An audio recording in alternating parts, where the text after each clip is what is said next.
The NASA engineer who installed the image-scrubbing algorithm in 1985 came forward on his deathbed, confessing that every photograph of Mars released to the public for the past 40 years had been digitally altered to remove the structure.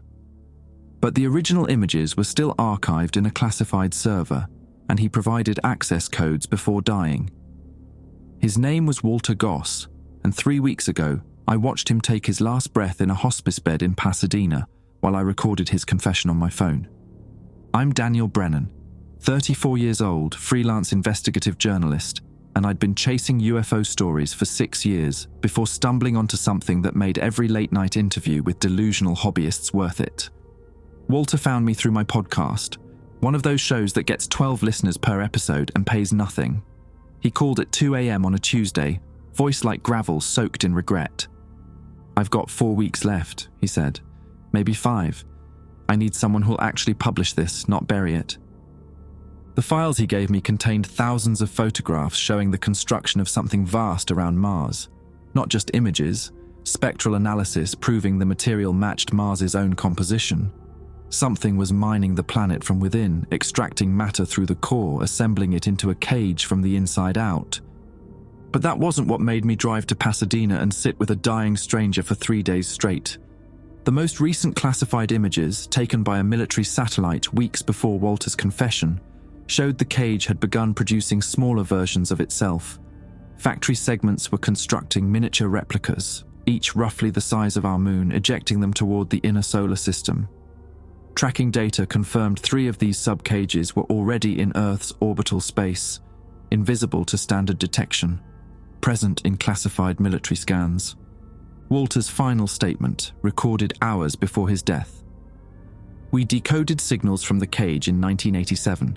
It's not alien, it's terraforming equipment, and according to the specifications, it's terraforming Mars for us, changing the atmosphere and pressure to match Earth conditions."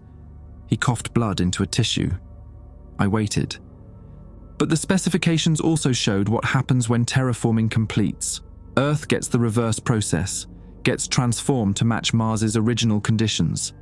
It's not making Mars habitable, it's preparing a life raft while it makes Earth uninhabitable. "When?" I asked. "We calculated the swap would begin in 2029. That was 5 years away, less than 2,000 days before everything we knew ended. Walter died at 3:47 a.m. on a Thursday morning. I buried his files in 3 separate cloud accounts under false names, encrypted the access codes, and started making phone calls. Most went to voicemail. Some numbers were disconnected. One call was answered by a man who told me to stop asking questions if I wanted to keep breathing. That's when I knew Walter had told me the truth, and that's when I realized I had 4.5 years to prove it, or die trying. 2 months after Walter's death, I found myself standing outside a bar in Flagstaff, Arizona, waiting for a man I'd only spoken to through encrypted emails. The November wind cut through my jacket, and I pulled it tighter, watching my breath fog in the amber glow of the streetlights. His name was Tommy Kirchner, former Jet Propulsion Laboratory Systems analyst, fired in 2019 under circumstances he refused to discuss online. He'd reached out after I posted a cryptic message on a space enthusiast forum. Nothing explicit, just enough breadcrumbs that someone who knew what I knew would recognize. The bar was called the Weatherford, a historic hotel with a downstairs pub that smelled like pine and old leather. I picked a booth in the back corner, ordered a whiskey I couldn't afford, and waited. Tommy arrived 20 minutes late.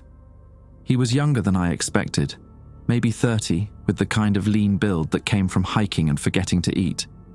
Dark hair, sharp jaw, nervous energy radiating off him like static. He slid into the booth across from me and didn't shake my hand. "You're Brennan?" "Daniel, yeah." He studied my face for a long moment. His eyes were pale green, almost grey in the dim lighting, and there was something searching in his expression.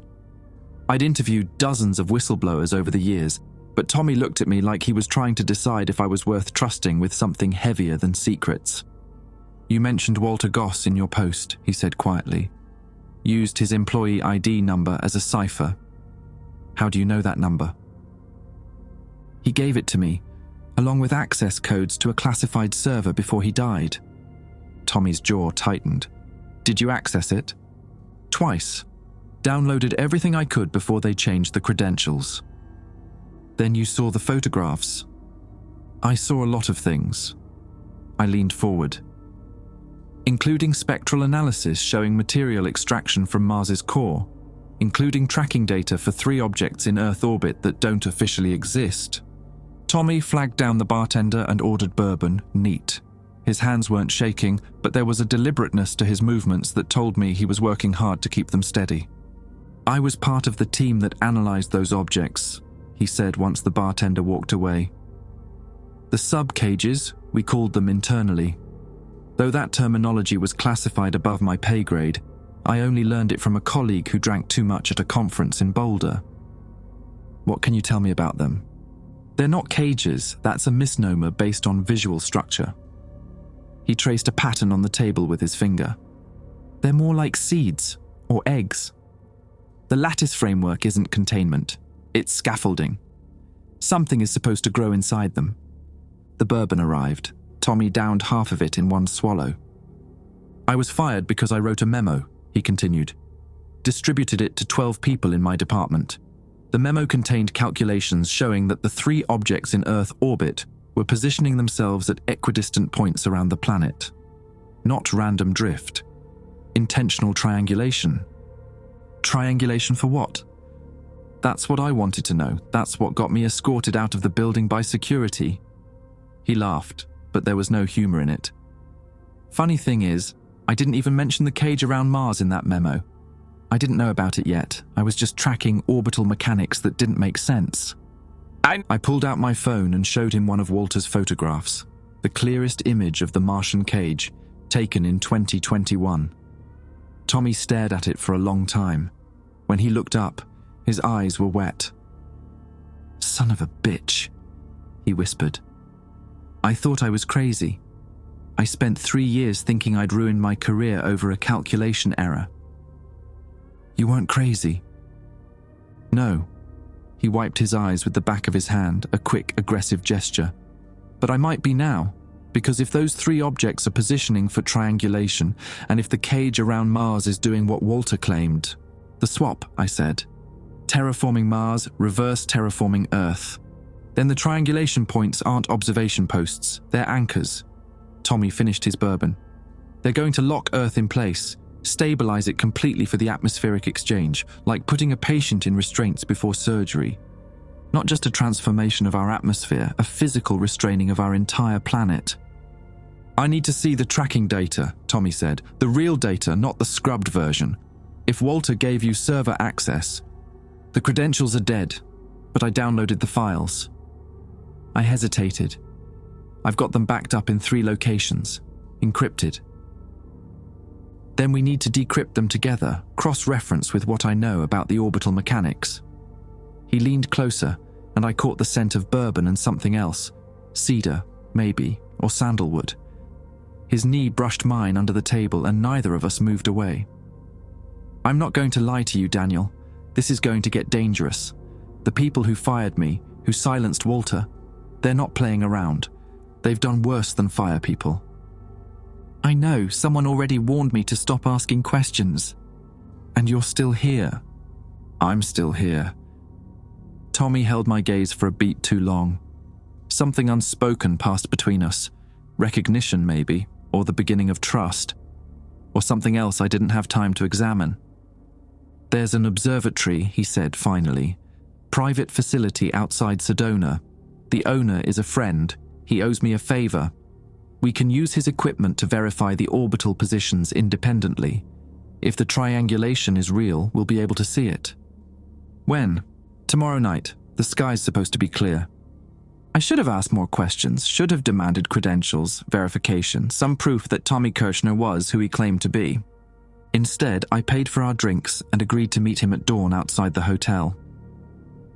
The drive from Flagstaff to Sedona took less than an hour, but the landscape shifted so dramatically it felt like crossing into another world.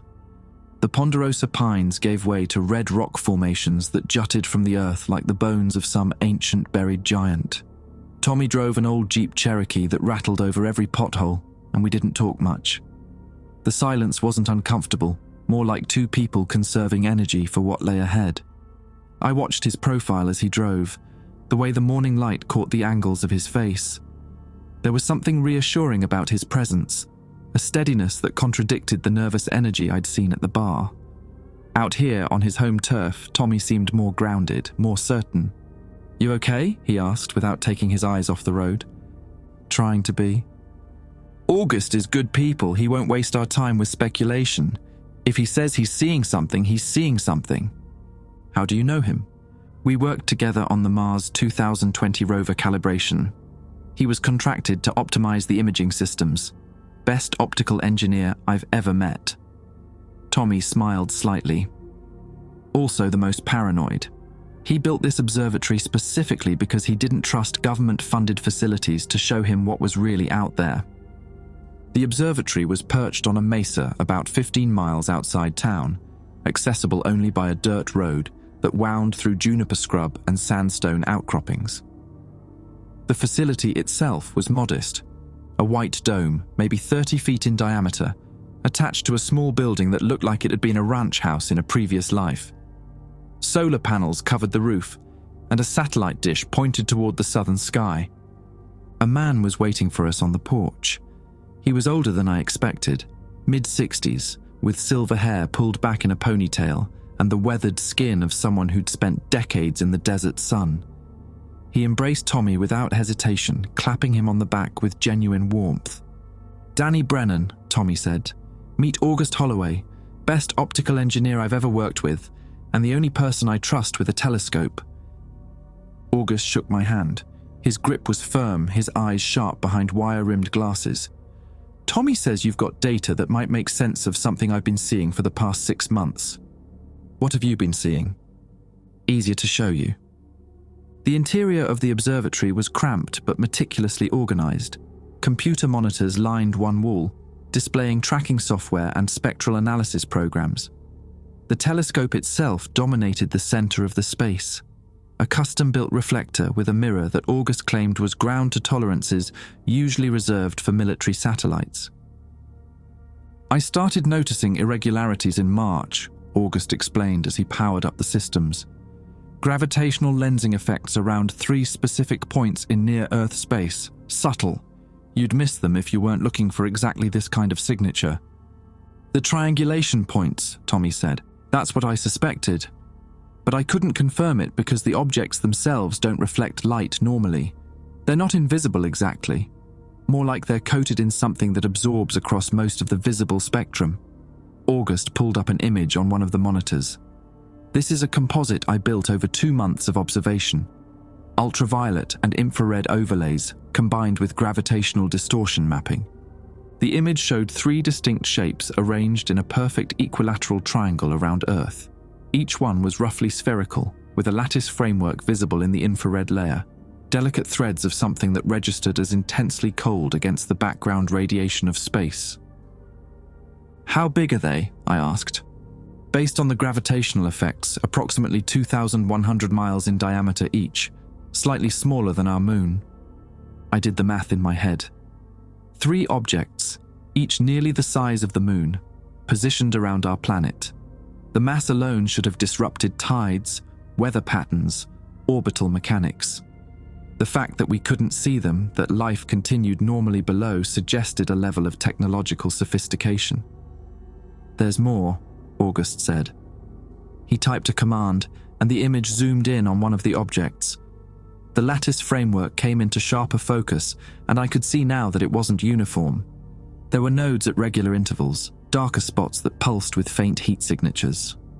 Those nodes have been increasing in temperature over the past 3 months, slowly but consistently, like something is warming up. "Warming up for what?" August glanced at Tommy. Something passed between them, a look of shared dread that made me realize they'd already discussed this possibility. "Show him the signal," Tommy said quietly. August hesitated, then opened a new program.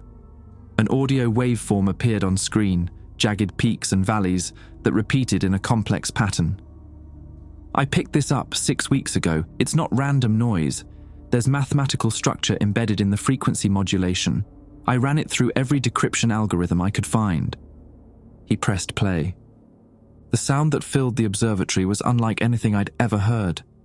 It started low, almost subsonic, a vibration I felt in my chest more than heard with my ears.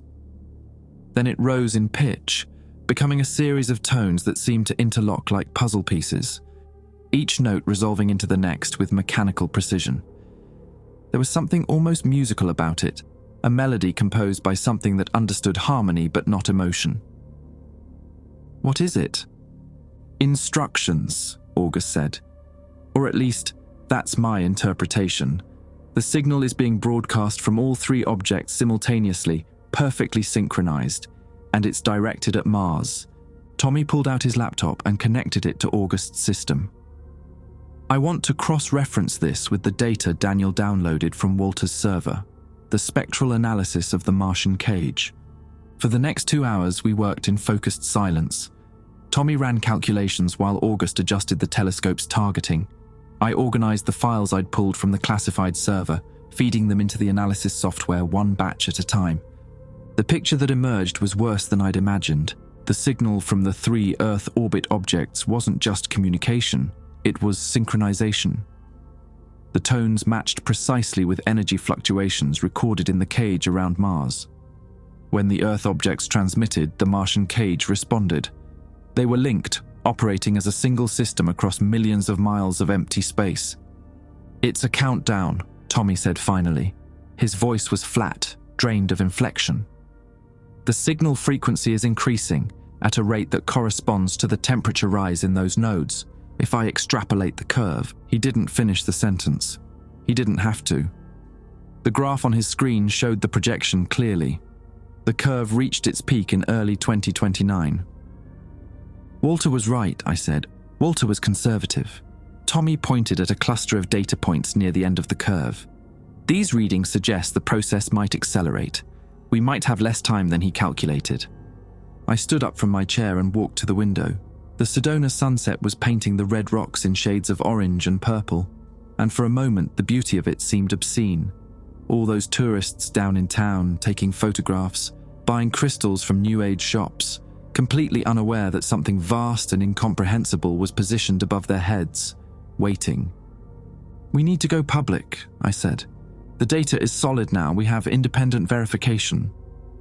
"Go public with what? Photographs that can be dismissed as artifacts? Audio signals that most people would assume are fake?" Tommy shook his head. "We need more. We need something undeniable." August had been quiet for several minutes, staring at the telescope's display. When he spoke, his voice was strange, distant, like he was talking to himself. "There's something else, something I didn't want to mention until I was sure." He adjusted the telescope's angle slightly. "I've been tracking the Martian cage for 6 months, watching it grow, documenting the construction. But 3 days ago, I noticed a change." "What kind of change?" "The cage stopped expanding outward. It started contracting." August looked at us, and for the first time, I saw fear in his eyes. "Something is happening on Mars right now, and whatever it is, the cage is closing around it like a fist." He stepped aside, gesturing toward the telescope's eyepiece. I leaned in and looked. Mars hung in the darkness, rust-red and familiar. But surrounding it, visible now in a way I couldn't have imagined before August's enhancements, was the cage. Thousands of miles of interlocking strands, geometric patterns that defied easy description, all of it wrapped around the planet like a net around a struggling fish. And August was right. It was contracting. The strands were pulling tighter, drawing inward, and at the points where they intersected, I could see something new. Dark masses gathering like storm clouds, accumulating at the nodes of the lattice. "What are those?" I whispered. "I don't know," August admitted quietly. "But they appeared 2 days ago, and they're getting bigger." We stayed at August's observatory until well past midnight, poring over data and recording everything we could. By the time exhaustion forced us to stop, I had 3 hard drives filled with images, spectral readings, and audio files. Tommy made backup copies on his own encrypted drives. August burned everything to optical discs, old-school paranoia that suddenly seemed less paranoid and more prescient. "There's a guest cabin about 100 yards east," August said, rubbing his eyes. "2 beds, clean sheets. You boys should get some sleep. I want to run a few more calibrations before I crash." Tommy and I walked through the cold desert night to the cabin. The stars overhead were impossibly bright, free from the light pollution that smothered most of the country. I found myself scanning the sky, trying to see the 3 objects that August's instruments had revealed. Of course I couldn't. They were invisible to naked eyes, hidden behind whatever coating absorbed visible light. But they were up there, watching, waiting. The cabin was small but comfortable. 2 twin beds separated by a nightstand, a tiny bathroom, a kitchenette that looked like it hadn't been used in years. Tommy sat on the edge of one bed and pulled off his boots while I stood by the window, still staring at the sky. "You should sleep," he said. "Can't turn my brain off." "I know the feeling." He lay back on the bed, hands folded behind his head. When I first started suspecting something was wrong, back at JPL, before I wrote that memo, I didn't sleep for almost a week. Kept running calculations in my head, trying to convince myself I'd made an error. "But you hadn't." "No, I hadn't." He was quiet for a moment. "Daniel, can I ask you something personal?" "Sure." "Why are you doing this? The podcast, the investigation, all of it. You could be writing for a real publication, making actual money. Why chase conspiracy theories that most people laugh at?" I turned from the window. In the dim light from outside, Tommy's face was half in shadow, his pale eyes catching the starlight. There was genuine curiosity in his expression, not judgment. "My brother," I said. "He was in the Air Force, stationed at a base in Nevada, not Area 51, but close enough. He called me one night in 2018, said he'd seen something that changed everything he believed about the universe. Wouldn't tell me what it was over the phone. Said he'd explain when he got leave. What happened? He died 3 days later. Training accident, according to the official report. But his commanding officer called my parents personally to offer condolences, and he said something strange. He said my brother had been asking the right questions at the wrong time." I paused, surprised by how easily the words came. I hadn't told anyone this story in years. "His name was Cody. He was 26. Tommy sat up slowly. "I'm sorry." I started the podcast 6 months after the funeral. I figured if I asked enough questions, eventually I'd find out what my brother saw. I managed a thin smile. Took 6 years, but I think I finally found it. We looked at each other across the small room. The moment stretched, filled with something I couldn't name. Grief and recognition and a strange kind of hope. Tommy stood and crossed the distance between us, stopping close enough that I could feel the warmth radiating from him. His hand found my arm, fingers pressing gently against my sleeve.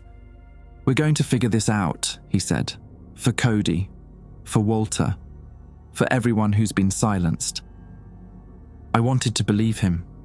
In that moment, standing in a stranger's cabin in the middle of the desert, with evidence of an incomprehensible conspiracy stored on hard drives in my bag, I desperately wanted to believe that 2 men with laptops and determination could change anything.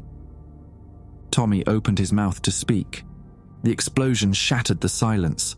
The sound came from the direction of the observatory, a thunderous boom that rattled the cabin windows. We were both on our feet instantly, running out into the night before I even registered making the decision to move. The observatory dome was on fire. Flames poured from a ragged hole in the white shell, orange and yellow tongues licking at the night sky. Smoke billowed upward, carrying the acrid smell of burning electronics and something else, something chemical, accelerant. "August!" Tommy screamed. We sprinted across the rocky ground and I could feel the heat growing intense with every step. The main building attached to the dome was fully engulfed, flames visible through every window. The solar panels on the roof had melted and the satellite dish had collapsed. Tommy reached the door first and tried to force it open. He jerked his hand back with a hiss of pain. The metal handle had been superheated. I grabbed his shoulder and pulled him back just as a secondary explosion blew out the remaining windows, showering us with glass and debris. "We can't get in there," I said. "Tommy, we can't." "He's inside!" Tommy's voice cracked, raw with desperation. "August is inside. We have to." A third explosion cut him off. This one was different, deeper, more concussive.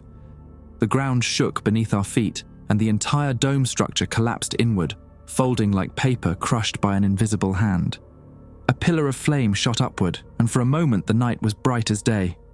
Tommy fell to his knees. I stood beside him, watching the observatory burn, feeling the heat on my face and the cold settling into my bones. August Holloway was gone. This wasn't an accident. The chemical smell, the speed of ignition, the precision of the explosions. This was deliberate. Someone had known we were here. Someone had decided that our investigation needed to end. "We have to go," I said. My voice sounded distant, mechanical. "Tommy, we have to go right now." He didn't move. I knelt beside him and grabbed his shoulders, forcing him to look at me. His face was streaked with tears that reflected the firelight, and his eyes were blank with shock. "If they killed August, they're coming for us next. We need to get to the car. We need to get out of here before..." Headlights appeared on the dirt road below the mesa. Not one vehicle, 3. Moving fast, no lights beyond the headlights, no police flashes, no emergency vehicles. Black shapes against the desert darkness, climbing toward us with purpose. "Tommy." I shook him harder. "We go now, or we die here. Those are the only options." Something in my words reached him. He blinked, and I saw awareness return to his eyes, followed immediately by rage. "The data," he said, "the drives, in the cabin. Come on." We ran. Behind us, the observatory continued to burn, and below us, the headlights grew closer.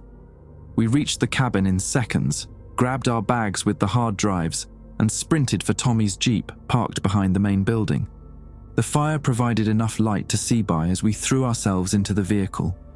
Tommy's hands were shaking as he fumbled with the keys, and I could hear the engines of the approaching vehicles now, heavy, powerful, definitely not civilian. "There's a back road," Tommy said, his voice steadier than his hands. "Through the wash. It comes out on Route 179 about 5 miles south. If we can reach it before they cut us off." The Jeep roared to life. Tommy threw it into gear and we lurched forward, bouncing over rocks and scrub brush as we headed away from the fire and the approaching vehicles. I looked back through the rear window. The 3 sets of headlights had crested the mesa now, and I could see them fanning out, trying to encircle the burning observatory. They hadn't spotted us yet. The smoke and flames were providing cover. "Faster," I said. "I'm trying." The wash was barely a road, more of a dry riverbed carved through the sandstone by seasonal floods. Tommy navigated it by memory and instinct, the Jeep's suspension groaning as we crashed through dips and over ridges. Branches scraped against the windows, rocks pinged off the undercarriage. I kept my eyes on the side mirror, watching the headlights behind us grow larger. Whoever was driving knew this terrain. They weren't slowing down for the rough ground. "Who are they?" I asked. "Private contractors, probably. The kind of people who make problems disappear without leaving a paper trail." Tommy's voice was tight. "August told me once that he'd been approached by men like this after he left JPL. They offered him money to stop his research. When he refused, they threatened him. He thought they'd given up. They were just waiting for us to lead them right to him." Tommy's hands tightened on the wheel. "This is my fault. If I hadn't brought you here..." "He would have discovered the same things eventually. He was already tracking the objects before we showed up." Behind us, one set of headlights broke away from the others and began moving in our direction. "They've seen us." Tommy didn't respond. His jaw was set, his knuckles white on the steering wheel, and he pushed the accelerator to the floor. The Jeep responded with everything it had, which wasn't nearly enough. The headlights behind us were gaining, bouncing and weaving as the pursuing vehicle tore through the wash. A spotlight suddenly blazed to life from the pursuing vehicle, sweeping across the desert floor. It passed over us once, then locked on. "Damn it," Tommy breathed. Then without warning, Tommy killed our own headlights. We plunged into darkness. I grabbed the door handle as Tommy continued driving at the same reckless speed, navigating purely by moonlight and memory. The desert rushed past in shades of silver and black, and every second I expected us to slam into a boulder or plunge off an unseen cliff. "Trust me," Tommy said quietly. And somehow, despite everything, I did. The spotlight swept past us, searching the darkness where we should have been. But Tommy had veered sharply to the right, taking us down a side channel I never would have seen. The pursuing vehicle roared past our turnoff, its driver blinded by their own light, chasing ghosts on the main path. We drove in silence for another 10 minutes before Tommy finally switched the headlights back on. Route 179 appeared just ahead, a ribbon of asphalt cutting through the moonlit desert. August Holloway was dead. His life's work was ash and smoke, and we had no idea who was hunting us. But we still had the data, and we were still alive to use it. For now, that would have to be enough. We drove through the night without stopping, taking back roads and avoiding major highways. Tommy knew the desert well enough to navigate by landmarks and starlight, and I was grateful for his competence because my own mind had gone somewhere far away, replaying the image of the observatory collapsing into flame. By dawn, we'd reached a small town called Winslow, about 90 miles east of Flagstaff. Tommy pulled into the parking lot of a run-down motel called the Painted Desert Inn, the kind of place that took cash and didn't ask for identification. The neon sign buzzed and flickered, missing half its letters. "We need to sleep," Tommy said, his voice was hoarse. "A few hours at least, then we figure out our next move." The room smelled like cigarette smoke and industrial cleaner. 2 beds, a television that probably hadn't worked since the Clinton administration, and a bathroom with rust stains around the drain. I sat on the edge of one bed while Tommy locked the door and wedged a chair under the handle. "They'll be looking for us," I said. "They'll be looking for the Jeep. I'll dump it tomorrow, find something else." He sat down across from me, close enough that our knees almost touched. "Daniel, I'm sorry. About August. About all of this. You didn't plant those explosives." "No, but I brought you into this. I could have just ignored your forum post. Could have kept my head down and pretended I never saw those orbital calculations." He rubbed his face with both hands. "Instead, I got my friend killed and put a target on both our backs." I reached out and took his wrist, pulling his hands away from his face. His skin was warm, his pulse rapid beneath my fingers. August knew the risks. He'd been tracking those objects for months before we showed up, and Walter Goss spent his entire career sitting on a secret that was eating him alive. These people, they're not dying because of us. They're dying because they chose to tell the truth. I held his gaze. "Same choice we're making right now." Tommy stared at me for a long moment. Then he leaned forward and pressed his forehead against mine, just for a second, a gesture of exhaustion and intimacy that made something tighten in my chest. "Get some sleep," he said quietly. "I'll take first watch." I wanted to argue, but my body had other plans. The moment my head touched the pillow, I was gone. I dreamed of Mars. The red planet hung in darkness, wrapped in its cage of impossible geometry, and I was floating toward it, drawn by some gravity I couldn't resist. As I got closer, I saw that the cage wasn't solid. It was made of billions of individual strands, each one thinner than a human hair, each one pulsing with faint light. And woven between the strands were shapes, bodies, thousands of them, suspended in the lattice like insects in a web. They were human. Their eyes were open but unseeing, their mouths frozen in expressions I couldn't read. Some wore civilian clothes, jeans, t-shirts, business suits. Others wore uniforms I recognized from military branches around the world. All of them were perfectly preserved, neither alive nor dead, caught in some state between that had no name. One of them turned his head and looked at me. It was my brother. I woke gasping, sweat-soaked, to find Tommy shaking my shoulder. Afternoon light leaked through the cheap curtains, and his face was pale. "You need to see this," he said. He'd set up his laptop on the small table by the window, connected to the motel's Wi-Fi through a series of proxy servers. On the screen was a news article dated that morning. The headline read, "Private Observatory Destroyed in Sedona Wildfire. 1 Dead." They're calling it a wildfire, I said flatly. It gets worse. Tommy scrolled down. Look at the victim identification. The article named the deceased as August Holloway, retired engineer. But that wasn't what made my blood run cold. It was the photograph accompanying the article. Not a picture of August, a picture of his research. Someone had leaked images of August's composite photographs. The 3 triangulation objects, clearly visible in infrared overlay, arranged around Earth. The article dismissed them as digital artifacts and lens aberrations, but they were there. Published. Public. Why would they release this? I asked. They killed him to suppress his research, and now they're putting it in the news. Control the narrative, Tommy said. Get ahead of the story before someone else breaks it. Label it as conspiracy theory nonsense so that when we try to publish the real data, everyone's already primed to dismiss it. He was right. It was a classic disinformation tactic. Flood the zone with a sanitized version of the truth, inoculate the public against believing the actual evidence. There's something else. Tommy opened another window. While you were sleeping, I ran a deeper analysis on the signal August recorded, the one being transmitted from the Earth objects to Mars. What did you find? It's not just synchronization data, there's a secondary layer embedded in the frequency modulation. Took me 4 hours to isolate it, but once I did.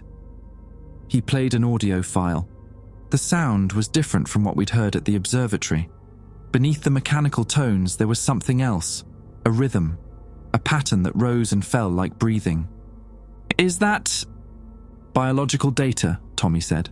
Heartbeats, hundreds of them, maybe thousands, all slightly out of sync, and brainwave patterns, delta, theta, alpha, the whole spectrum.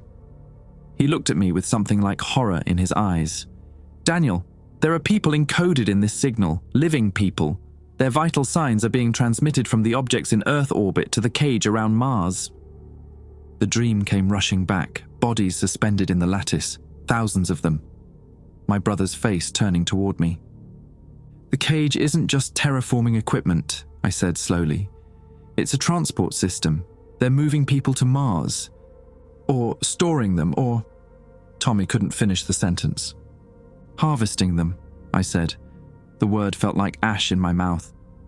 Whatever is building that cage, whatever intelligence is behind all of this, it's collecting humans.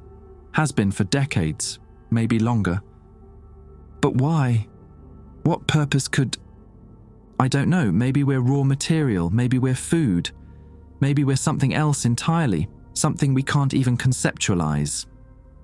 I stood up and walked to the window, staring out at the empty parking lot and the endless desert beyond. The sky was painfully blue, unmarked by clouds or contrails or any sign of the invisible objects hanging above us. But I know one thing. Those people in the signal, they're real. They had lives, families, people who loved them. And if there's any chance they're still alive in some form, we owe it to them to find out. We need to find out who those people are, I said. Missing persons, abductions, unexplained disappearances. If thousands of people have been taken, there has to be a pattern. That could take months. We don't have months. Then we need help. I turned back to face him. Someone with resources, connections, access to databases we can't reach on our own. Tommy was quiet for a moment. Then he said, "There's someone. A journalist. Real journalist, not podcast stuff. He wrote a piece about JPL budget irregularities back in 2018. Almost got the whole story before they shut him down. Name's Lyle Ashworth. Works for the Post now, but he's still digging. I met him at a conference 3 years ago, and we stayed in touch. He's the kind of guy who doesn't scare easily." "Can you reach him?" "Maybe. He's paranoid as hell, uses burner phones, encrypted messaging apps, never meets in the same place twice. But he owes me a favor from when I gave him background on the JPL story." Tommy closed his laptop. "It's risky. The moment we contact anyone in the media, we're exposed. They'll be monitoring his communications, watching for exactly this kind of approach. But if we want to blow this open before 2029, we don't have a choice." Tommy nodded slowly. "Then we head east. Ashworth lives in Virginia, just outside the DC Beltway. It's a 2-day drive if we switch vehicles and stay off the main highways, maybe longer if we need to double back. 2 days, across the entire country with killers on our trail and evidence of an alien infrastructure preparing to reshape our world. Every mile would be a risk, every stop a trap. But what choice did we have? Hide in motels until the deadline arrived? Watch the sky and wait for whatever came next? I looked at Tommy, at the exhaustion etched into his face and the determination burning in his eyes, and I made a decision. Whatever happened next, I wasn't going to face it alone. And neither was he. "Let's go," I said. The drive east took 3 days instead of 2. We switched vehicles twice, once in Amarillo, where Tommy traded the Jeep for a battered Ford pickup, and again in Memphis, where we bought a used Honda Civic from a lot that accepted cash without paperwork. By the time we crossed into Virginia, I'd lost track of how many hours I'd spent staring at empty highways and wondering if every car behind us was following. We barely spoke during those long stretches of driving. Not because we had nothing to say, but because words seemed inadequate for what we were carrying. Every time I closed my eyes, I saw the bodies in my dream, suspended in that alien lattice. Every time I looked at Tommy, I saw the same haunted expression I felt on my own face. On the second night, somewhere in Tennessee, we shared a motel room with 2 beds pushed close together. I woke from another nightmare to find Tommy's hand on my shoulder, his face inches from mine in the darkness. "You were calling out," he said quietly. "Your brother's name. Over and over." I didn't pull away, neither did he. Tommy reached Lyle Ashworth through a series of encrypted messages and coded references that would have seemed paranoid a week ago. Now they felt like basic survival. The meeting place was a diner in Falls Church, about 15 minutes outside DC. It was the kind of establishment that catered to early morning commuters and late-night insomniacs, formica tables, vinyl booths, coffee that tasted like it had been brewing since the Reagan administration.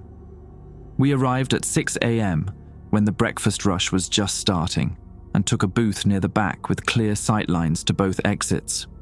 Lyle showed up 20 minutes late.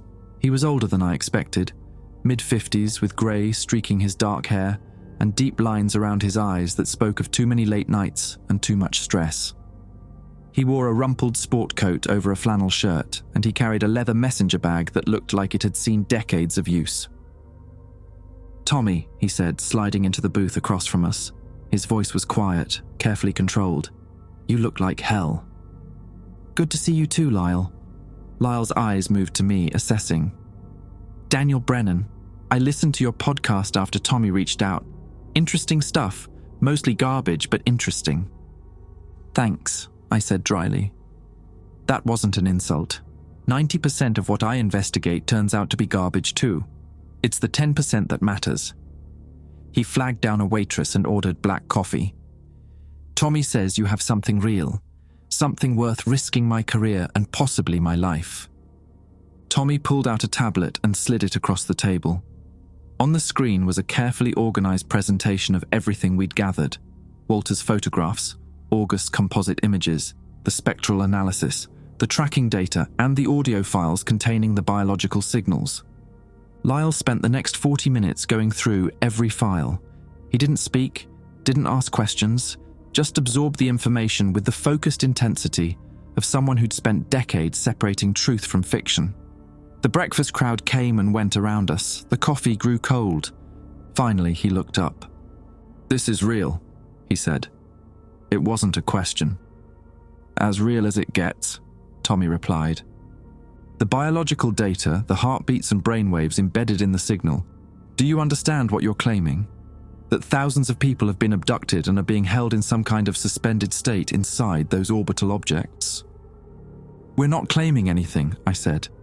"We're showing you evidence and asking you to help us figure out what it means." Lyle rubbed his temples. "I've been investigating government cover-ups for 30 years. I've seen documents proving illegal surveillance, secret prisons, assassinations disguised as accidents. I've had sources killed, colleagues threatened, my own family put at risk." He met my eyes. "But this is different. This isn't about what governments are doing to their citizens. This is about what something else is doing to our entire species. Will you help us?" He was quiet for a long moment. Then he reached into his messenger bag and pulled out a thick manila folder. "I started looking into something 6 months ago," he said. "A pattern of disappearances that didn't fit any normal profile. People vanishing without explanation. No bodies, no ransom demands, no evidence of foul play. At first I thought it was a serial killer operating across state lines. Then I noticed the geographic distribution." He spread a map across the table. Red dots marked locations across the continental United States, clustered in seemingly random patterns. "These are confirmed disappearances over the past 5 years that match the profile," Lyle explained. "No witnesses, no traces, victims ranging from homeless individuals to military personnel to suburban families. Over 3,000 people." 3,000? Tommy leaned forward. "That matches the approximate number of distinct biological signatures in the signal." "It gets stranger." Lyle pointed to 3 larger circles on the map, each one encompassing multiple clusters of red dots. "When I mapped the disappearance locations, I noticed they fell into 3 distinct zones. Each zone is roughly equidistant from a central point, and when I calculated those central points..." He drew 3 X marks on the map. The locations meant nothing to me at first. Then Tommy made a sound, something between a gasp and a curse. "Those are the triangulation coordinates," he said, "the positions of the 3 orbital objects." "The disappearances are happening directly beneath the objects," Lyle confirmed. "Whatever is up there isn't just monitoring Earth. It's harvesting from specific zones, probably to minimize detection and maintain consistent coverage. This wasn't random, it wasn't opportunistic. It was systematic collection, organized and efficient, running for years without anyone connecting the dots." "How is this possible?" I asked. 3,000 people disappearing without anyone noticing the pattern?" "Because no one was looking for the pattern," Lyle said. "Local police treat each case as isolated. The FBI only gets involved when criteria are met, and these cases rarely meet criteria. No bodies, no evidence, no jurisdiction. They fall through the cracks by design." "By whose design?" Tommy asked. Lyle's expression darkened. "That's what I've been trying to figure out. Someone has been actively working to prevent these cases from being connected. Classified memos redirecting investigations, evidence going missing from local lockups, witnesses recanting testimony. There's a coordinated effort to keep this invisible." "We need to publish this," I said. "All of it. The photographs, the signals, the disappearance pattern. Give people the evidence and let them decide." "It's not that simple." Lyle gathered the map and folder. "The moment this goes public, 3 things happen. First, whoever is running the cover-up will move to discredit everything, and they're very good at that. Second, they'll come after all 3 of us with extreme prejudice. And third, we'll cause mass panic without offering any solution or hope." "So, what do you suggest?" "I have a contact at the Pentagon, someone who's been feeding me information for years, someone who I believe genuinely wants the truth to come out. He's hinted at a faction within the military that's opposed to the cover-up, that wants to go public but lacks the political cover to do so." Lyle checked his watch. "I can arrange a meeting. Tonight, if possible. But it has to be in person, and it has to be somewhere secure." Tommy and I exchanged glances. After August, trusting anyone felt like a risk we couldn't afford, but Lyle had resources we didn't, connections we needed. "Where?" Tommy asked. "There's a decommissioned military facility about an hour south of here. Fort Belvoir's old auxiliary site, been abandoned since the base restructuring in 2015. My contact uses it for sensitive meetings." Lyle stood up and left money on the table for the coffee. "Meet me there at midnight. I'll text you the coordinates." He was gone before we could ask any more questions. The hours until midnight passed slowly. Tommy and I checked into a motel outside Alexandria, paid cash, and spent the afternoon going through the data one more time, looking for anything we might have missed, looking for patterns we hadn't seen, looking for reasons to trust Lyle Ashworth. "You're worried," Tommy said. It wasn't a question. August trusted you. Look what happened to him. And that's not the same thing. Lyle's been doing this for decades. He knows how to stay alive. Maybe. I stared at the ceiling, watching shadows shift as cars passed outside. Or maybe he's been staying alive by knowing when to cooperate. Tommy didn't answer. We both knew it was possible. We both knew we were going anyway. The facility was exactly as Lyle had described. A cluster of concrete buildings surrounded by chain-link fence, dark and silent against the Virginia pines. We arrived 15 minutes early and parked in the shadows of an old motor pool, watching for any sign of movement. Last chance to back out, Tommy said quietly. Would you? No. He reached over and squeezed my hand. His fingers were warm despite the cold night air. But I wanted to give you the option. We're in this together, I said, whatever happens next. Lyle's car pulled up at exactly midnight. He flashed his headlights twice, then killed the engine. We approached on foot, flashlights off, moving through the darkness by memory and instinct. The main building's door was unlocked. Inside, the air smelled of dust and old machinery. Our footsteps echoed off concrete walls. Lyle was waiting in what had once been a briefing room, standing beside a long table covered with papers and photographs. A battery-powered lantern cast harsh shadows across his face. My contact should be here any minute, he said. He's bringing documentation, internal memos, classified assessments, everything we need to prove the cover-up goes all the way to the top. I should have noticed sooner.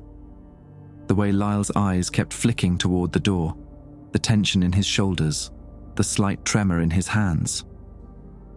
Lyle, Tommy said slowly, where's your messenger bag? The question hung in the air. Lyle always carried that bag. It was practically an extension of his body. Before Lyle could answer, the doors at both ends of the room burst open. Men in tactical gear poured through, weapons raised, flashlight beams cutting through the darkness. I counted at least 8, moving with military precision, forming a perimeter around us before we could react. I'm sorry, Lyle said. His voice was hollow, broken. They have my son. They've had him for 3 days. They showed me photographs of what they'd do to him if I didn't cooperate. I didn't have a choice. Tommy grabbed my arm, but there was nowhere to run. We were surrounded, outgunned, trapped in a concrete box with no windows and no exits. A figure stepped through the door behind the tactical team. He wore a dark suit and carried himself with the quiet authority of someone who was used to being obeyed.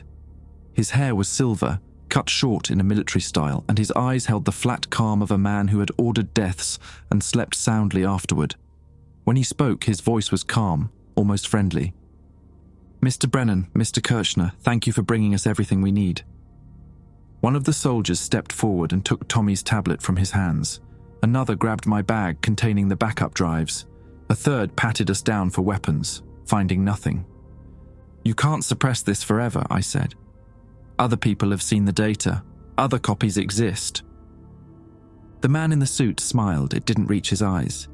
Of course they do. We're counting on it. He nodded to the soldiers. Before I could process his words, before I could even begin to understand what he meant, something struck the back of my head, and the world dissolved into darkness. I woke to the smell of antiseptic and the hum of fluorescent lights. My head throbbed where I'd been struck, and when I tried to move, I found my wrists secured to the arms of a metal chair with plastic zip ties. The room was small and windowless, painted institutional grey with a single door and a mirror that was almost certainly one-way glass. For a long moment, I just sat there, trying to piece together what had happened. The abandoned facility, Lyle's betrayal, the soldiers pouring through the doors, and then nothing, just darkness and pain. Tommy was in a chair beside me, still unconscious. Blood had dried on the side of his face from a cut above his ear, and his breathing was shallow but steady. His hands were bound the same way mine were, and I could see bruising around his wrists where he must have struggled before they sedated him. I said his name twice before his eyes fluttered open. Daniel? His voice was rough, confused. Where? I don't know, some kind of holding facility. I tested the zip ties again. No give. They took everything. The tablet, the drives, all of it. Tommy's expression shifted from confusion to cold fury. Lyle. That son of a... They had his son. He didn't have a choice. There's always a choice.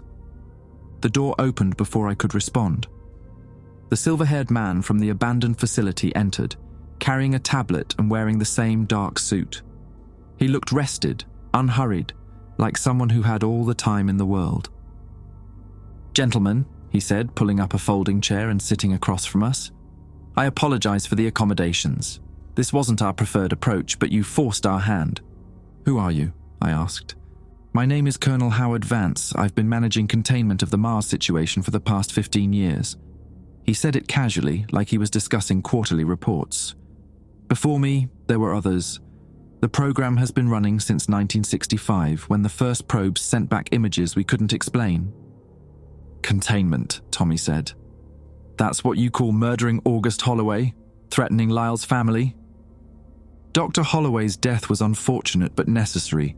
He was too close to independent verification, and we couldn't risk the information reaching the public before we were ready." Vance crossed his legs, settling in. "As for Mr. Ashworth, we released his son an hour ago. Unharmed, as promised. Contrary to what you might believe, we're not monsters. You're covering up the abduction of thousands of people. We're managing a crisis that would destroy human civilization if handled incorrectly." Vance leaned forward. "Let me ask you something, Mr. Brennan. What do you think would happen if we released this information tomorrow?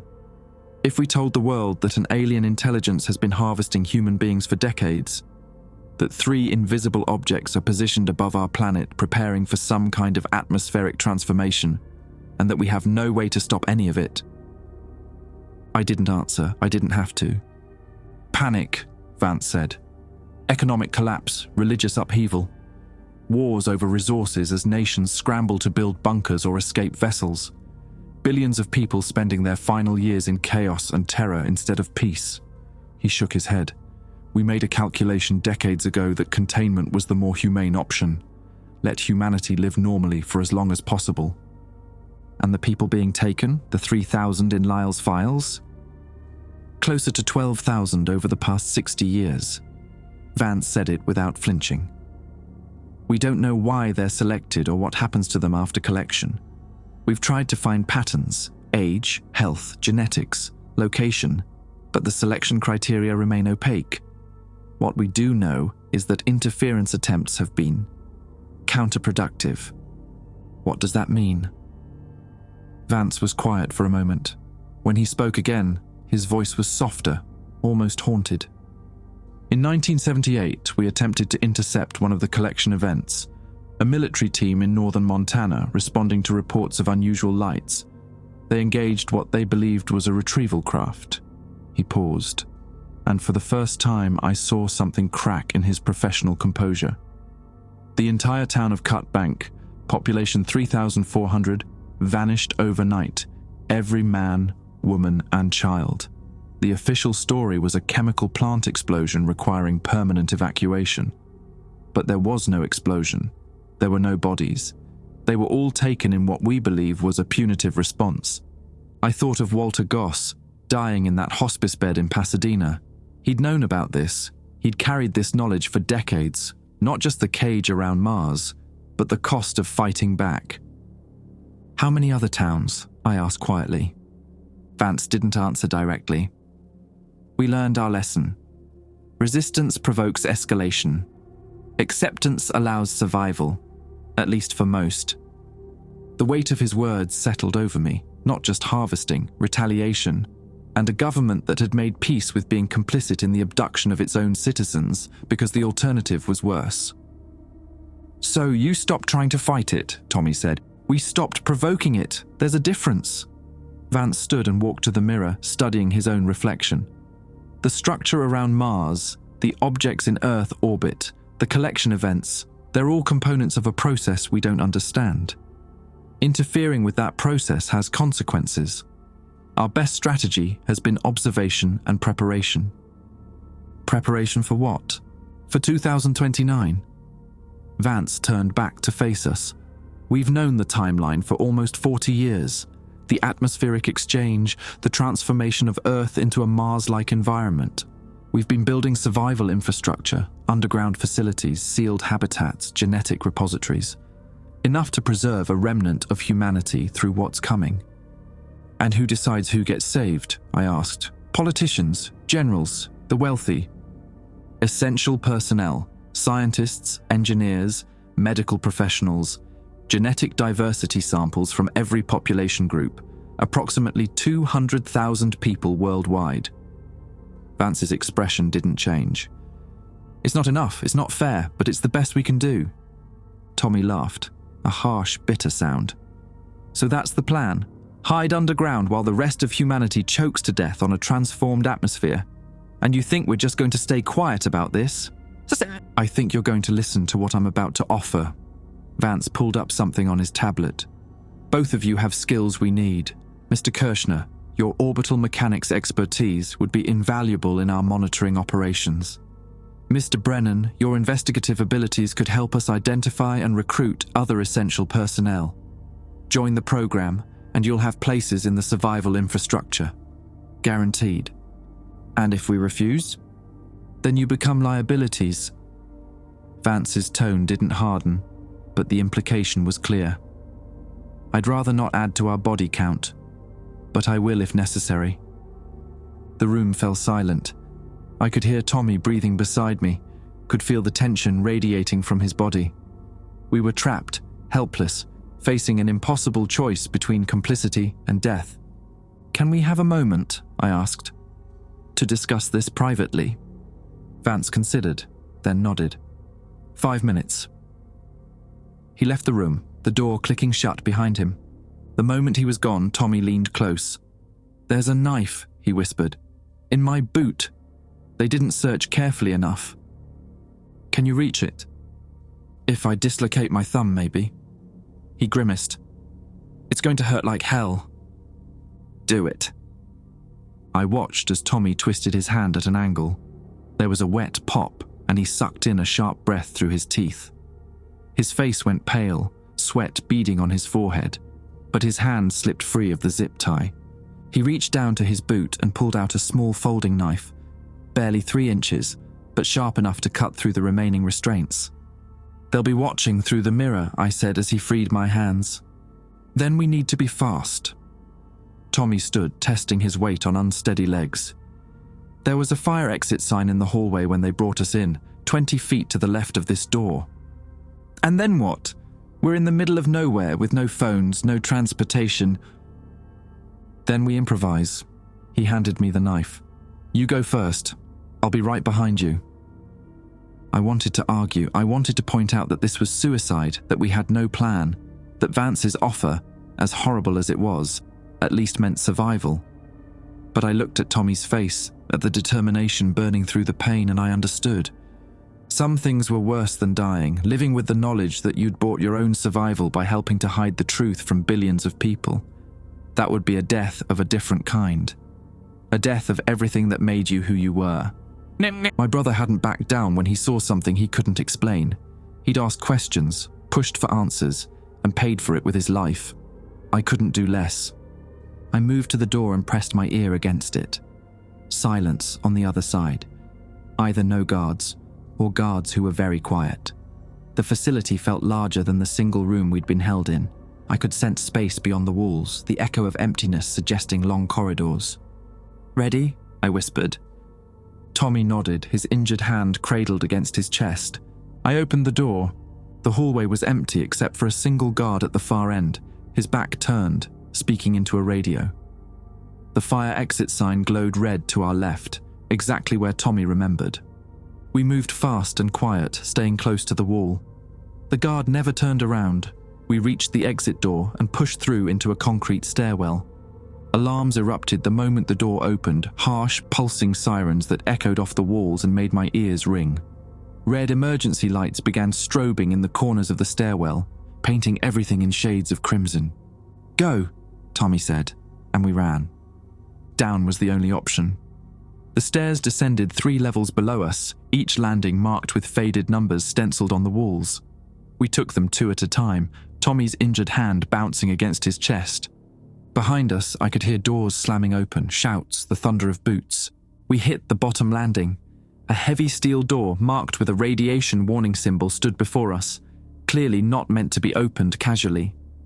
Tommy didn't hesitate. He grabbed the handle and pulled. The door swung open onto darkness. Cold air rushed out, carrying a smell I couldn't identify, something metallic and ancient. "What is this place?" I whispered. Tommy's face was lit from below by faint lights embedded in the floor. His expression told me he was asking himself the same question. "Only one way to find out," he said. We stepped through and the door slammed shut behind us. The corridor stretched ahead of us, lit by strips of pale blue light embedded in the floor. The walls were smooth concrete, unmarked by signs or doors, curving gently to the left in a way that suggested we were following a massive arc. The air was cold enough that I could see my breath, and the silence was absolute. No alarms penetrated this deep. No sounds of pursuit echoed behind us. "What is this place?" Tommy whispered. "I don't know, but we're not going back up." We followed the curve for what felt like miles. My sense of time had dissolved somewhere in the darkness, replaced by the rhythmic echo of our footsteps and the growing certainty that we were descending into something that shouldn't exist. The temperature dropped as we went deeper, and the blue lights began to pulse with a rhythm that reminded me of breathing. Tommy stayed close, his shoulder brushing mine as we walked. Neither of us spoke about what we'd learned from Vance. Neither of us needed to. The weight of it hung between us like a physical presence. 12,000 lives, 60 years of cover-up, and a choice that meant either complicity or death. The corridor ended at a massive circular door, easily 30 feet in diameter. It looked like the entrance to a vault, or a bunker designed to survive nuclear war. Strange symbols were etched around its circumference. Not any language I recognized, but arranged with mathematical precision that suggested meaning. A control panel beside it displayed a single blinking green light. Tommy approached the panel carefully. "It's unlocked.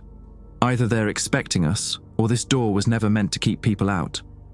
Maybe it's meant to keep something in." He looked at me, and I saw my own fear reflected in his eyes. But we'd come too far to turn back now. Tommy pressed the control, and the door began to open. The chamber beyond was vast, a perfect hemisphere carved from solid rock, 100 yards across. The ceiling rose into darkness above us, lost in shadows that the faint lighting couldn't reach. But it was what filled the center of the chamber that stopped my breath. Pods. Thousands of them, arranged in concentric circles around a central pillar that pulsed with soft white light. Each pod was roughly coffin-sized, made from some translucent material that revealed the shapes inside. People. Thousands of people, lying motionless in those pods, their eyes closed, their chests rising and falling with slow, synchronized breaths. "Oh God," Tommy said, "this is where they keep them, the ones who've been collected." I walked toward the nearest pod, my legs moving without conscious direction. Inside was a man in his 40s, wearing what looked like a hospital gown. His face was peaceful, almost serene, and there were wires attached to his temples that ran into the base of the pod. His skin had a faint luminescence, as if something inside him was glowing just beneath the surface. A small display on the side showed vital signs: heart rate, blood pressure, brain activity, all stable, all normal, all being transmitted somewhere else. "They're alive," I said. "They're all alive." "But what are they doing to them?" Tommy moved between the pods, reading displays, touching the smooth surfaces. "These brainwave patterns, they're not normal sleep cycles. They're too uniform, too synchronized. It's like they're all dreaming the same dream. Or being used as processors in the same system," I said. The thought came unbidden, horrifying in its implications. A distributed network, human minds linked together to perform calculations no single brain could handle. I kept walking toward the central pillar. The closer I got, the stronger the sensation became. A pressure behind my eyes, a humming in my bones that I felt rather than heard. The pillar was maybe 20 feet tall, made from the same translucent material as the pods, and inside it I could see shapes moving, flowing, like thoughts given form. "Daniel, look at this." Tommy was standing beside a pod near the center of the chamber. His face had gone white. I joined him and looked down at the occupant. It was my brother. Cody looked exactly as he had the last time I'd seen him. 6 years ago, before the phone call, before his death was reported in an official Air Force communication that I'd never quite believed. His hair was still cropped short. The small scar on his chin from a childhood accident was still there. He was breathing. He was alive. That's impossible, I heard myself say. He died. They told us he died. We had a funeral. We buried... You buried an empty casket, Tommy said quietly. Or someone else. The same people who've been covering this up for 60 years. My hands were shaking. I pressed them against the pod, against the barrier that separated me from my brother, and I felt something respond. The pressure behind my eyes intensified. The humming grew louder, and then Cody's eyes opened. They weren't looking at me, they were looking through me at something I couldn't see. His lips moved, forming words I couldn't hear through the pod's surface. The central pillar blazed with sudden light. The shapes inside it coalesced, forming patterns I almost recognized, like letters in an alphabet I'd never learned, like music in a key that didn't exist. The signal, Tommy said, his voice tight with dawning horror. The biological data we detected in the transmission to Mars. It's not just vital signs, it's consciousness. They're harvesting human consciousness and transmitting it to the cage. Why? What could they possibly want with building materials? The voice came from behind us. Colonel Vance stood at the entrance to the chamber, flanked by armed guards. He wasn't holding a weapon himself. He didn't need to. His face showed no surprise at finding us here. If anything, he looked satisfied, like a teacher watching students finally grasp a difficult lesson. We've had 60 years to study their methods, Vance continued, walking toward us slowly. His footsteps echoed in the vast chamber, each one measured and deliberate. The physical bodies are containers. What they want is the pattern inside, the neural architecture, the accumulated experience, the unique configuration of each human mind. They weave it into the cage like threads in a tapestry. You're saying the cage is made of people? I'm saying the cage is made of minds, 12,000 individual consciousnesses, networked together into a processing system beyond anything we could build. They're not dead, Mr. Brennan. They're not even suffering. They've become part of something larger, something we can barely comprehend. I looked back at my brother's face. His eyes had closed again, his expression peaceful. Was he still in there? Was he aware of what had happened to him? Or had everything that made him Cody been dissolved into the alien machinery? You knew, I said, when you offered us places in the survival program. You knew my brother was here. You've known all along. I knew you'd find this place eventually. That's why I let you escape. Vance stopped a few feet away, his hands clasped behind his back. I wanted you to understand what we're dealing with, the scale of it, the impossibility of fighting it. So what now? You kill us, add us to your collection. I offer you the same choice I offered before, but this time with full knowledge of what you're choosing. Vance gestured at the chamber, at the thousands of pods stretching into the darkness. Join us. Help us prepare humanity for what's coming. Accept that some things are beyond our control and focus on what we can save. Or you become part of the cage, your minds, your experiences, your very selves, woven into the machinery that will transform two worlds. His voice softened. It's not a bad fate, Mr. Brennan. The transmitted consciousnesses show no signs of distress. They may even be experiencing something we can't comprehend. A kind of transcendence. I looked at Tommy. He was staring at me, waiting for my decision. His injured hand hung at his side, the dislocated thumb swollen and purple. He'd hurt himself to free us. He'd followed me into the darkness without hesitation. I thought about my brother, dreaming in his pod. I thought about Walter Goss, dying with secrets on his lips. I thought about August Holloway, burned alive for getting too close to the truth. All of them caught in a machine they couldn't stop, crushed by forces they couldn't comprehend. But I also thought about something else. The signal Tommy had decoded, biological data transmitted from Earth to Mars. If consciousness could be sent one direction, maybe it could be disrupted. Maybe it could be changed. Maybe the machine wasn't as invincible as they wanted us to believe. The central pillar, I said slowly. That's the transmitter, isn't it? The hub that connects all the pods to the cage. Vance's expression flickered, a crack in his composure. Yes? Why do you ask? What happens if it's destroyed? You'd kill 12,000 people, including your brother. They're already dead. You said so yourself. They've become part of something else. Their individual identities are gone. But the transmission is still active. The cage is still receiving. I stepped closer to the pillar, feeling its energy wash over me. If we stop the transmission, we interrupt the process. Maybe we can't save the people already taken, but we can stop more from being harvested. And doom yourself in the process. The moment that pillar is compromised, the security systems will... I know. Tommy was beside me now. His good hand found mine and squeezed. I could feel the rapid beat of his pulse through our joined fingers, could see the fear in his eyes, warring with something else, something that looked like resolve. I'm not leaving, he said quietly. Whatever you decide, we started this together. I looked at him, this man I'd known for barely a week, who'd given up everything to chase a truth most people couldn't handle, who'd stood with me when everyone else had betrayed us, who'd hurt himself to free us from that interrogation room, who'd followed me into the darkness without hesitation. In another life, we might have had time. Time to figure out what was growing between us, time to see where it led. But we didn't have another life. We had this moment, this choice, this one chance to do something that mattered. I'm sorry, I said, and don't be. He pulled me close, pressed his forehead against mine like he had in that motel room a lifetime ago.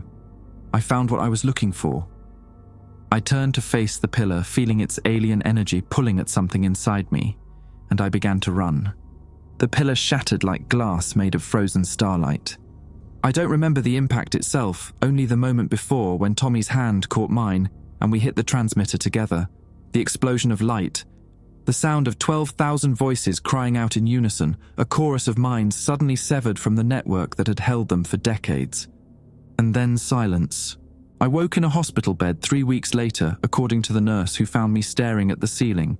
A hiker had discovered Tommy and me in a drainage culvert outside Manassas, Virginia, unconscious and suffering from severe hypothermia. No identification, no memory of how we got there. The official story, which I learned from news reports, was that a gas main had exploded beneath a decommissioned military storage facility. 7 casualties. No survivors recovered from the underground levels. Colonel Vance was not among the identified dead. Tommy recovered faster than I did. He sat beside my bed for hours every day, holding my hand, reading to me, filling the silence with small talk about nothing important. We didn't discuss what had happened in the chamber. We didn't need to. Some things exist beyond words, but I noticed things, small things at first, then larger. The news stopped mentioning the Mars missions that had been planned for the late 2020s. Budget cuts, they said. Shifting priorities. The private space companies that had been racing to establish colonies went quiet. Their ambitious timelines pushed back indefinitely. And the disappearances stopped. I spent months checking databases, cross-referencing missing persons reports, looking for the pattern Lyle had shown us. The clusters beneath the triangulation points had gone dormant. No new cases matching the profile. Whatever collection system had been operating for 60 years had simply ceased. We broke something, Tommy and I. We disrupted a process that had been running since before we were born, and now the machinery had stopped. The cage around Mars is still there. I've seen the photographs that amateur astronomers have started posting online. Images that would have been scrubbed a year ago, now spreading freely across forums and social media. NASA hasn't confirmed anything, but they've stopped denying it. The silence speaks louder than any press release. The 3 objects in Earth orbit have begun to drift. Their perfect triangulation is degrading, their positions shifting by fractions of degrees each month. Without the transmission feeding them data, they're losing cohesion, losing purpose. I don't know what happens when they finally break apart. I don't know if the atmospheric exchange will still occur in 2029, or if we've delayed it, or if we've prevented it entirely. The future is unwritten now, and that terrifies me almost as much as the certainty we faced before. But there's something else, something I haven't told Tommy yet. Last week I dreamed of my brother again. Not suspended in an alien pod, not woven into an incomprehensible machine. He was standing on red soil beneath a pink sky, looking up at stars I didn't recognize, and he was smiling. When I woke, there was a message on my phone from a number that didn't exist. 4 words, sent at 3:47 a.m., the exact time Walter Goss had died in that hospice bed in Pasadena. The message said, "Thank you, we're free." I don't know who sent it. I don't know if it was really Cody, or some echo of him that survived the destruction of the pillar, or something else entirely that I can't comprehend. But I choose to believe it was him. I choose to believe we saved them after all.